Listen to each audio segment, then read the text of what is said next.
నిలబడు. మీడియా మిత్రులకు నమస్కారం. ఈరోజు క్యాతన్పల్లిలోని మా నివాసంలో జరుగుతున్నటువంటి ఈ మీడియా సమావేశానికి విచ్చేసినటువంటి ప్రింట్ మీడియా, ఎలక్ట్రానిక్ మీడియా మిత్రులందరికీ పేరు పేరున నమస్కారాలు తెలియజేస్తూ, మీ అందరికీ కూడా తెలుసు క్యాతన్పల్లి మున్సిపాలిటీలో గడిచిన కొన్ని రోజులుగా ఏం జరుగుతూ ఉందో రాష్ట్రం అంతా కూడా చూస్తూ ఉంది. మీరే ప్రత్యక్ష సాక్షిభూతంగా కూడా ఉన్నారు మీడియా మిత్రులంతా. ఫిబ్రవరి 11వ తేదీన రాష్ట్ర వ్యాప్తంగా అన్ని మున్సిపాలిటీల్లో ఎన్నికలు జరిగినాయి. క్యాతన్పల్లి మున్సిపాలిటీలో కూడా ఎన్నికలు జరిగినాయి.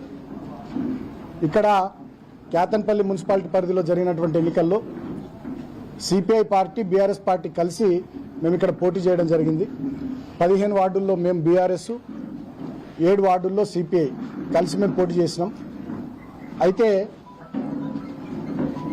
22 వార్డులకు గాను 14 వార్డుల్లో మాకు స్పష్టమైనటువంటి తీర్పును క్యాతన్పల్లి మున్సిపాలిటీ ప్రజలు ఇవ్వడం జరిగింది. కేవలం 7 వార్డులు మాత్రమే ఈ మున్సిపాలిటీ పరిధిలో కాంగ్రెస్ పార్టీకి అవకాశం ఇచ్చింది.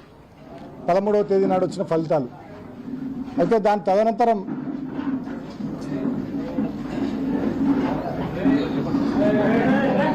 14వ తేదీన మా కౌన్సిలర్లు అందరూ కూడా భద్రాచలం సీతారాముల వారిని దర్శనం చేసుకుందామని వెళ్తే అక్కడికి కాంగ్రెస్ పార్టీకి చెందినటువంటి వాళ్ళు 8 కార్లలో, పోలీసులు 2 కార్లలో పోయి అక్కడ మా వాళ్ళని కిడ్నాప్ చేసే ప్రయత్నం చేస్తే ఆ విషయం తెలిసి హైదరాబాద్ నుంచి హుటాహుటిన మేము కొంతమంది బయలుదేరి వెళ్ళి ఇమీడియట్గా మా వాళ్ళని అందరిని కూడా తీసుకొని ఇక్కడికే క్యాతన్పల్లి నివాసానికి తీసుకొని వచ్చి ఇక్కడనే వాళ్ళని ఉంచడం జరిగింది.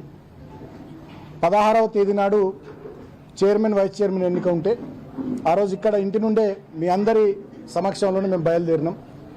కానీ పోలీసులు 2 చోట్ల మమ్మల్ని ఆపి ఇన్ టైంకి కౌన్సిల్ హాల్కి చేరకుండా చేశారు. కానీ కాంగ్రెస్ పార్టీ వాళ్ళని మాత్రం వందలాది మందిని మున్సిపల్ కౌన్సిల్ దగ్గరికి వాళ్ళని అక్కడికి పంపించారు. తర్వాత ఎన్నికను 17వ తేదీకి వాయిదా వేయడం జరిగింది. 17వ తేదీ నాడు ఆ రోజు కూడా మేము పోలీసు వాళ్ళతోని, అధికారులతో మాట్లాడి ఎన్ని వెహికల్స్లో ఎంతమందిని పంపించమంటారంటే 3 వెహికల్స్ కౌన్సిలర్లను పంపించండి, 1 వెహికల్ మీరు రండి అన్నారు. కోవలక్ష్మి గారు, ఆసిఫాబాద్ ఎమ్మెల్యే గారు ఈ ఎన్నికల పరిశీలకురాలిగా వారు వస్తే నేను ముందు కారులో, వారి కారులో ఉండి మిగతా 3 కార్లలో కౌన్సిలర్లను ఉంచుకొని మేము తీసుకొని పోతా ఉంటే మా 21వ వార్డు బబ్బెర స్వర్ణలత గారిని ఏదో కిడ్నాప్ చేసిరని కంప్లైంట్ వచ్చిందని చెప్పి మళ్ళీ మమ్మల్ని అందరిని అక్కడ ఆపిరు.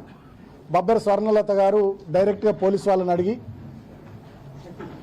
ఎవరు కంప్లైంట్ ఇచ్చిర్రు, ఎవరు రాసిర్రు పిటిషన్ అని అడిగిండ్రు. అడిగితే మీ అత్తమ్మ గారు అంటే అసలు మా అత్తమ్మకి చదివే రాదు, ఆమె ఎట్లా రాసింది పిటిషను, ఇదంతా బోగసు, ఇది తప్పు, మీరు ఇట్లా చేయొద్దు, నేను నా ఇష్టం కొద్దీ బీఆర్ఎస్ పార్టీలో ఉన్న, కేసీఆర్ గారి నాయకత్వంలో ఉన్న గెలిచినని చెప్పి స్పష్టంగా తను చెప్పడం జరిగింది. ఆ తర్వాత మిగతా 13 మంది కౌన్సిలర్లను పంపించినాం.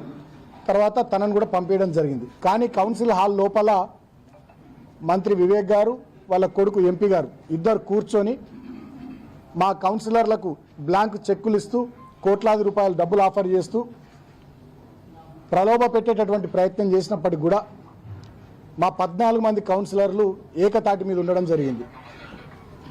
దాన్ని భరించలేక ఒక 2-3 కాంగ్రెస్ కౌన్సిలర్లతోని వాళ్ళు మా మహిళా కౌన్సిలర్ల మీద దౌర్జన్యం చేయించి గొడవ చేయించి ఎన్నిక వాయిదా పడేటట్టు చేసిరు. అయినప్పటికీ కూడా మా 14 మంది కౌన్సిలర్లు ఎన్నిక వాయిదా వేసుకొని స్పెషల్ ఆఫీసర్ ఎంఆర్ఓ వెళ్ళిపోయిన తర్వాత, ఈ మంత్రి, ఎంపీ, కాంగ్రెస్ కౌన్సిలర్లు వెళ్ళిపోయిన తర్వాత కూడా మా 14 మంది అట్లనే కూర్చొని కోరం ఉంది, మాకు మెజారిటీ ఉంది, ఎన్నిక జరగాలని చెప్పి మా వాళ్ళు డిమాండ్ చేశారు. అయినా మాది అరణ్య రోదన్నే అయింది. ఆ రోజు జరిగినటువంటి సంఘటన కూడా మళ్ళీ ఒకసారి మీ అందరికి గుర్తు చేస్తూ ఉన్నా. మేము ఇక్కడ మా కౌన్సిలర్లను పంపించి 13 మందిని పంపించి బబ్బెర స్వర్ణలత గారిని వారు ఆపిరు కాబట్టి ఆమెను కూడా కౌన్సిల్ హాల్ లోపలికి పంపించేంత వరకు నేను, కోవలక్ష్మి గారు, 20-25 మంది కార్యకర్తలమే ఇక్కడ క్యాతన్పల్లి ఆర్ఓబి దగ్గర ఉన్నాం. ఆ సమయంలో మంత్రి వివేక్ గారు, వారి కొడుకు ఎంపీ, 10ల సంఖ్యలో వాళ్ళ కార్లు, వందలాది మంది కాంగ్రెస్ కార్యకర్తలు మున్సిపల్ కౌన్సిల్ వైపు వెళ్ళడానికి వాళ్ళు వస్తుంటే మేము పోలీసులను అడిగినాం, నేను ఒక మాజీ ఎమ్మెల్యేను, ఈ నియోజకవర్గం ఇన్ఛార్జ్ను, జిల్లా పార్టీ అధ్యక్షుడిని. నా నివాసం కేతంపల్లి, ఇక్కడనే ఈ మున్సిపాలిటీ. కోవలక్ష్మి గారు ఆసిఫాబాద్ ఎమ్మెల్యే. మమ్మల్ని మీరు పంపారు, 2 కిలోమీటర్ల దూరంలో మమ్మల్ని ఆపుతారు. మరి మంత్రి గారి కాన్వాయ్, ఇన్ని సంఖ్యలో కార్లు, వందలాది మంది కాంగ్రెస్ వాళ్ళని ఎట్లా పంపిస్తారని చెప్పి మేము పోలీసులను ప్రశ్నిస్తే పోలీసులు మా మీద లాఠీ చార్జ్ చేయడం, అటువైపు నుంచి కాంగ్రెస్ వాళ్ళు మా మీద రాళ్ళేయడం, గొడవకు వాళ్ళే ప్రేరేపించి మళ్ళీ ఎన్నిక వాయిదా పడాలనేటటువంటి కుట్ర చేసి అక్రమంగా మా మీద కేసులు పెట్టి లోపలనేమో దుశ్శాసన పర్వం